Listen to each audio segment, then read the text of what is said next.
ጆን ዳንኤል አሁንም እየሰማ የቀልድ ህይወት የለኝም ምክንያቱም ኦፍኮርስ ካሸነፍኩትማ ለምን 1 ሚሊዮን ብሩን አልወስድም ከዛ አብሮኝ ፋይት ላደረገው ሰውዬ 30-40% ከተሰጠዋለሁ ሜቢ ጆኒ ካሸነፈ ለጆኒ 30-40% ከተሰጠዋለሁ ቢኮዝ በሱ ስለሆነ ግን ሪስኮስ እጄ ነው የገባሁት እና ደግሞ ሰው የሚያወራውን ነገር ሲያደርገው ደስ ይለኛል ፐርሰናሊ ለሶሻል ሚዲያ ኤክስፖዠር ብለን ብቻ የምናደርጋቸው ነገሮች ሰዎች ኤክስትሪምሊ ደፍሮ አሁን እስከ ዛሬዋ ድረስ አሁን ዛሬ ምንድነው ቀኑ አሚን ሐሙስ አይደል አርብ ቅዳሜ 2 ቀን ይቀርባል ይሄ ፖድካስት ሲለቀቅ ኦሬዲ ፋይቱ ከትንሽ ዛሬ ሐሙስ ነው እየቀረጽን ያለ ነው እንግዲህ ቅዳሜ ይለቀቃል እስከ ቅዳሜዋ 5-6 ድረስ አይ ዶንት ማይንድ አክሰፕት አደርገዋለሁ ከመጣ አውርቶታል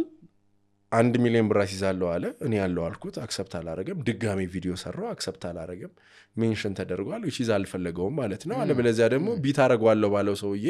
ያን ያህል እምነት የለውም ማለት ነው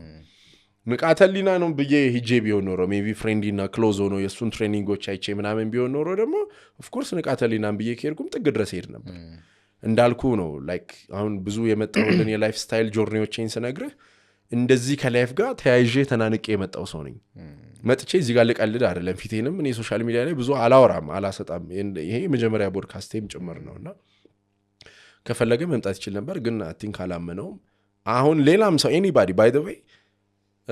እንግዲህ ብዙ ነው ዴም የሚደረግልኝ እንደ ቀልድ የሚያወራም አለ 2 ሚሊዮን ይለኛል 1 ሚሊዮን 100,000 200,000 ብራም ይላል ሰው ለነዛ ሁሉ አለ ሴንድ ሚሩ ነምበርልና እየደወልኩ ሐሳባችሁ ምንድነው በምን ሜትድ እናርገውላቸው ቀላል አይደለም አዎ አረ ብሮ ታመራለህ እንዴ ብለን ብሎ የሚዘጋው አለ ግን I swear to God I'm serious የሚፈልግ ሰው ካለ ይሄው ብያለሁ እንግዲህ